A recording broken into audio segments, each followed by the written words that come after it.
Good morning class. तो आज हम अपनी स्टोरी जो है ये ईश्वरन द स्टोरी टेलर, इसका फोर्थ पार्ट कंप्लीट करेंगे।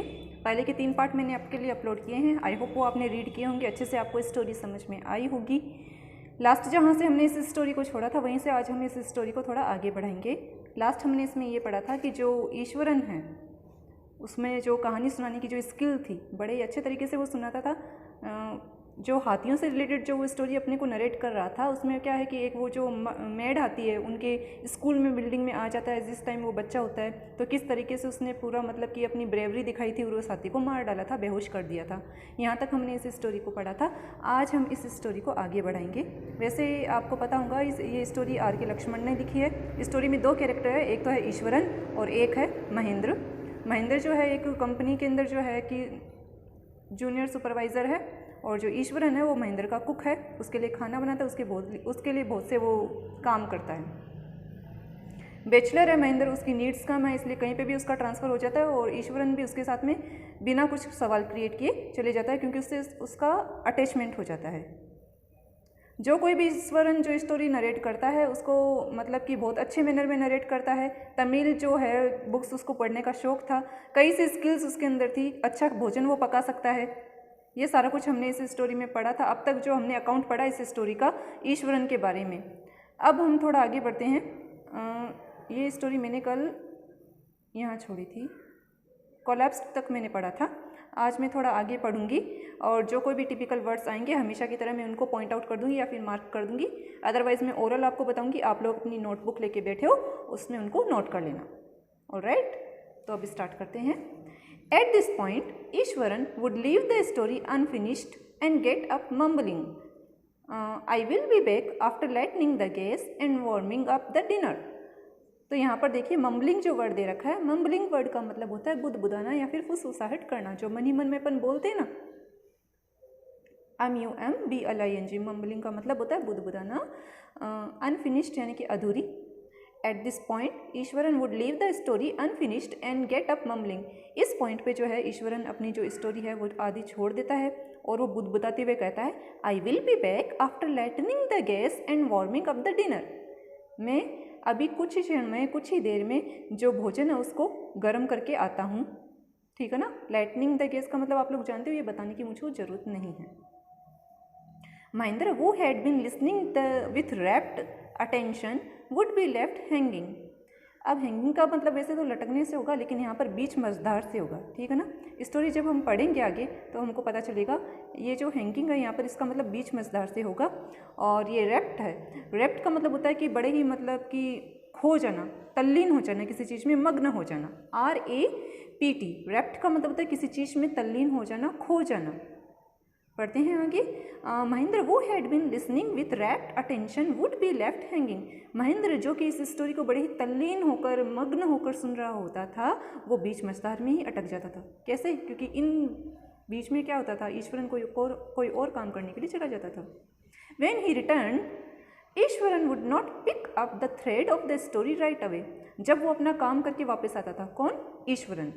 जब वो अपना काम वापस करके आता था तो ईश्वरन जल्दी से अपनी स्टोरी को दोबारा से स्टार्ट नहीं करता था। Mahendra would have to remind him that the conclusion was pending. Pending का मतलब यहाँ पर अधूरी से होगा, PENDING। पेंडिंग का मतलब होता है अधूरा। और जो यहाँ पे कंक्लूजन है, कंक्लूजन का मतलब वैसे निष्कर्ष से होगा। और यहाँ पर कंक्लूजन का मतलब आप लोग जानते हो किसी चीज़ का and.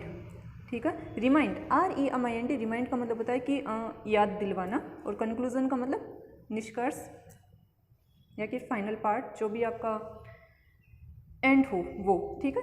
Mahendra would have to remind him that the conclusion was pending. Mahendra को उसको रिमाइंड करवाना पड़ता था, याद दिलवाना पड़ता था कि जो स्टोरी है उसका अंत अभी हुआ नहीं है, वो अभी बाकी है, अधूरी है। Well, a veterinary doctor was summon to revive the animal. ठीक है। वेटनरी का मतलब होता है पशु चिकित्सक।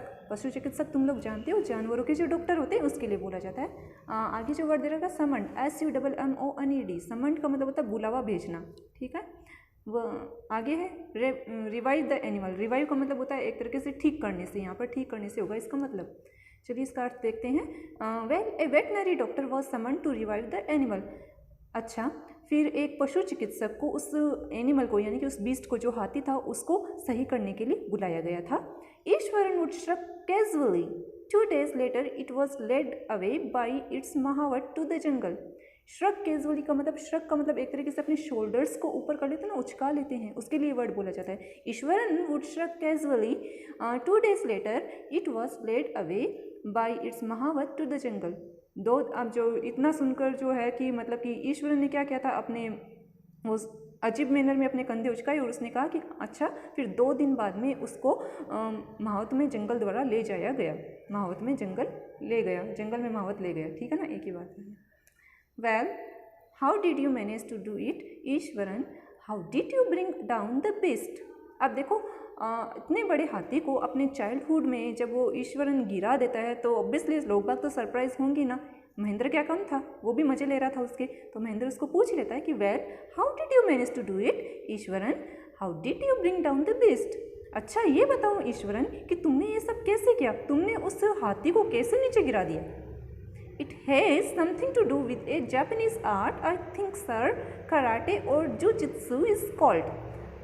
अब यहाँ पर जो एक अकाउंट आएगा या फिर एक जो चीज़ आएगी वो है कराटे स्किल है, जापानीज कराटे स्किल है, इसको आप ध्यान में दे लेना, पूछ सकते हैं आपको एग्जाम में। जुजित्सु इसका नाम है, जापानीज आर्ट का मतलब जापानी कला, ठीक है ना। तो यहाँ पर है कि ये क्या कर रहा है कि it has something to do with a Japanese art, I think sir karate और जुजित्सु इज कॉल्ड। अब वो क्या कर रहा है कि मैं समझता हूँ कि श्रीमान इसका संबंध एक जापानी कला से है, जुजित्सु इसका नाम है, ठीक है ना। जो मतलब कि जो चीज़ उसने ईश्वर ने उस हाथी के साथ में की थी ना, उसके 3rd टॉय नेल पे क्या है उसने प्रहार किया था, एंड दिन जो बिस्ट था वो क्या है कि बड़ा शिवर होके नीचे डाउन हो गया था। तो इसके बारे में पूछा है तो वो क्या कह रहा है ईश्वरन, वो भी बढ़ा चढ़ा के ही बोलेगा, स्नोबर तो वो है ही, तो वो क्या कह रहा है कि इसका संबंध एक जापानी कला से है, जुजित्सु इसको बोला जाता है। I had read about it somewhere, मैंने इस कला के बारे में कहीं पढ़ा था। It temporarily paralyse the nervous system you see. Paralyse का मतलब क्या होता है कि जो अवचेतन कर देना, किसी को निस्तेज कर देना, जब अपने जो सेंसेस काम करना बंद कर देते हैं ना, उसके लिए ये वर्ड बोला जाता है। टेम्परली का मतलब होता है अस्थायी रूप से, ठीक है। It temporarily paralyse the nervous system you see. ये जो है इससे क्या है कि नाड़ी तंत्र जो होता है उससे उसको ये अस्थायी रूप से क्या है ये शिथिल हो जाता है, कमजोर पड़ जाता है। Not a day passed without Iswaran recounting some story packed with adventures, horror and suspense. ऐसा एक भी दिन नहीं बीतता था जब ईश्वरन कोई हॉरर, सस्पेंस और एडवेंचर्स से भरी कोई स्टोरी महेंद्र को न सुनाए। आदत तो हो गई थी ना, ईश्वरन को इसकी महेंद्र की हो गई थी और महेंद्र को ईश्वरन की हो गई थी, और महेंद्र को क्या है ईश्वरन की स्टोरी सुनने की आदत हो गई थी। तो ईश्वरन जो स्टोरी सुनाता था वो हॉरर स्टोरी सुनाता था, एडवेंचर यानी कि रोमांचक स्टोरी सुनाता था, सस्पेंस यानी कि मिस्टीरियस स्टोरी भी उसको सुनाता था। तो वो क्या कह रहे हैं कि not a day passed without Iswaran recounting some story packed with adventurous, horror and suspense. ऐसा कोई भी दिन नहीं बीतता था जब ईश्वरन महेंद्र को कोई एडवेंचर, हॉरर और सस्पेंस से रिलेटेड कोई स्टोरी न सुनाता हो। Whether the story was credible और not, Mahendra enjoyed listening to it because of the inimitable way in which it was told. Inimitable का मतलब देखो स्टूडेंट होता है कि ऐसी नकल जिसकी कि कोई मतलब कि नकल कर ही नहीं पाई, यानी कि बहुत एक कला होती है। इसका मतलब आप समझ लो कि उत्कृष्ट जो चीज़ होती है ना उसके लिए होता है कि जिसको क्या है कि नकल नहीं किया जा सके। शुद्ध प्रॉपर हिंदी मीनिंग इसका यही निकलेगा, ठीक है। इसके जस्ट आगे एक वर्ड है क्रेडिबल, CREDIBLE। क्रेडिबल का मतलब होता है विश्वसनीय। क्या होता है? विश्वसनीय। इसमें तो 2 ही है वर्ड्स, आगे इसको कंटिन्यू कर लेते हैं। Weather the story was credible और नॉट, चाहे स्टोरी विश्वसनीय हो या ना हो, Mahendra enjoyed listening to it because of the inimitable way in which it was told। Mahendra जो था वो इस स्टोरी को सुनता था क्योंकि जिस मैनर में वो स्टोरी को, जिस मतलब कि अच्छे मैनर में ईश्वरन द्वारा वो स्टोरी सुनाई जाती थी, महेंद्र उस स्टोरी को सुनता था, चाहे वो स्टोरी विश्वसनीय हो, ट्रस्टेबल हो या ना हो। आगे बढ़ते हैं। Eswaran seemed to more than wake up for the absence of a TV in Mahendra's living quarters. Quarter का मतलब यहाँ पर किससे होगा? कैबिन से, रूम से होगा, ठीक है, जिस क्वार्टर में वो रहते थे। एब्सेंस का मतलब होता है यहाँ पर अनुपस्थिति, ठीक है। सीम्ड यानी कि प्रतीत होना, और जो वर्ड आया है और कोई वर्ड आया क्या इसमें? नहीं, और कोई तो वर्ड नहीं है। चलो पढ़ते हैं। Iswaran seem to more than make up for the absence of a TV in Mahendra's living quarters. जो ईश्वरन था, इस ईश्वरन के कारण जो महेंद्र था उसको अपने कमरे में कभी भी टीवी की कमी महसूस नहीं हुई थी। वो पूरा क्या है, इंटरटेनमेंट पैकेज था। कौन? ईश्वरन। इसलिए क्या है कि महेंद्र को कभी भी यह है अपने रूम में टीवी की कमी महसूस नहीं हुई। One morning when Mahendra was having breakfast, Eswaran asked. एक सुबह जब महेंद्र अपना ब्रेकफास्ट कर रहा था, नाश्ता कर रहा था, तो ईश्वरन आस्क्ड, ईश्वरन ने पूछा, can I make something special for dinner tonight sir? श्रीमान, क्या आज रात्रि को खाने के लिए मैं कुछ स्पेशल बना सकता हूँ? After all today is an auspicious day, क्योंकि आज बड़ा ही शुभ दिन है। ठीक है ना? ऑस्पिशियस का मतलब होता है शुभ। कमेंट करना। ऑस्पिशियस मार्क कर दिया मैंने। ऑस्पिशियस का मतलब होता है शुभ। देखो फिर से लिखा है, मेरी लिखने की आदत जाती नहीं है ना। After all today is an auspicious day, क्योंकि आज बड़ा ही शुभ दिन है। According to the tradition we prepare various delicious to feed the spirits of our ancestors today sir. Ancestors होते हैं पूर्वज। एंसेस्टर का मतलब हो गया पूर्वज। ठीक है ना? डिलीशियस स्वादिष्ट, वेरियस कई। वेरियस का मतलब भी क्या होता है? VARIOUS। वेरियस का मतलब कई। प्रिपेयर PREPARE, प्रिपेयर का मतलब बनाना। ट्रेडिशन, ट्रेडिशन का मतलब होता है कि जो कस्टम होती है, रीति रिवाज होती है, परंपराएं होती है। TRADITION, ट्रेडिशन का मतलब परंपराएं। ठीक है? According to tradition we prepare various delicious to feed the spirits of our ancestors today sir, क्योंकि श्रीमान परंपरा के अनुसार क्या है कि आज हम अपने पूर्वजों की आत्मा को तृप्त करने के लिए बड़ा ही अच्छा स्वादिष्ट खाना बनाते हैं। ठीक है, समझ गए? क्योंकि श्रीमान आज का दिन शुभ इसलिए है क्योंकि आज के दिन हम अपने पूर्वजों की जितनी आत्मा है उनको क्या है, संतुष्ट करने के लिए, तृप्त करने के लिए उनकी पसंद का जो है अच्छा सा भोजन बनाते हैं। स्पिरिट्स का मतलब आत्मा से होगा। ठीक है? That night, Mahendra enjoyed the most delicious dinner and complimented Eswaran on his culinary skill. ये जो वर्ड आया है culinary skill, CULINARYSKILLS। culinary skill का मतलब होता है पाक कला। न्यू वर्ड मिल गए ना, पाक कला। ठीक है ना? कॉम्प्लीमेंटेड का मतलब होता है किसी को मतलब कॉम्प्लीमेंट देना। That night, Mahendra enjoyed the most delicious dinner and complimented Eswaran on his culinary skill. उस रात्रि को जो है कि महेंद्र ने जो इतना अच्छा खाना खाया था, इतना अच्छा ईश्वरन ने खाना उसको खिलाया था, उसके लिए ईश्वरन को बहुत ज़्यादा कॉम्प्लीमेंट दिए, उसको मतलब कि अप्रिशिएट किया, उसकी पाक कला की खूब प्रशंसा की। He seemed very pleased but unexpectedly launched into a most garish account involving the supernatural. Super natural का मतलब यहाँ पर देखो जो जादुई चीज़ें होती हैं ना उसके लिए। अब यहाँ पर अपन सुपर नेचुरल का मतलब निकालेंगे जो कि अलौकिक जो शक्तियाँ होती हैं, दिव्य शक्तियाँ जो होती हैं जिनके पास में। और अब देखना आप लोग कि यहाँ पर जो है भूतों की बात आई गई है, पूर्वजों की बात आई गई है उनकी आत्मा को तृप्त करने की, तो ये स्टोरी में बड़े ही इंटरेस्टिंग मोड़ लेने वाली है। तो यहाँ पर सुपर नेचुरल का मतलब होगा जो भूतों के पास में पावर होती है उससे। ठीक है ना? गैरिश का मतलब होता है भड़कीला होता है, उसका प्रॉपर मीनिंग जो होता है गैरिश का भड़कीले से होता है, GARISH। अनएक्सपेक्टेडली यानी कि अचानक से, यहाँ पर इसका मतलब अचानक से होगा। चलिए मैं इसका अर्थ कर देती हूँ। He seemed very pleased but unexpectedly launched into a most garish account involving the supernatural. वो बड़ा ही प्रसन्न दिखाई दिया था। कौन? ईश्वरन। क्यों दिखाई दिया था? क्योंकि महेंद्र ने उसकी कर्नरी स्किल की क्या की थी, बहुत ज़्यादा तारीफ की थी, इसलिए महेंद्र बहुत ज़्यादा ही खुश था। बट अनएक्सपेक्टेडली, लेकिन अचानक से, launched into a most garish account involving the supernatural, पर अचानक से पता नहीं उसको क्या सूझा कि अचानक से उसने जो दिव्य शक्तियाँ थी, जो भूत प्रेतों की जो कहानियाँ थी वो सुनाना उसने स्टार्ट कर दिया था। सुपरनेचुरल का मतलब यहाँ पर भूतों की पावर से होगा। तुम मत डर जाना बच्चों, बात ही हो रही है खाली, रियल में कोई आया नहीं है ना। तो क्या है कि अचानक से जो है ईश्वरन भूत प्रेतों की कहानी सुनाना स्टार्ट कर देता है। आगे बढ़ते हैं। आगे क्या दे रखा है कि you know sir, this entire factory area we are occupying was once a burial ground. He started. Burial ground का मतलब यहाँ पर ग्रेवयार्ड से होगा। ग्रेवयार्ड तुम लोग समझते हो ना क्या होता है? कब्रिस्तान। ठीक है ना? बरियल ग्राउंड BURIAL, बरियल का मतलब होता है कब्रिस्तान। नोट कर लो इसको। ऑक्यूपाइंग यानी कि कवर कर रखा है, क्षेत्र जो है हमने कवर कर रखा है। फैक्ट्री का मतलब वही कारखाना।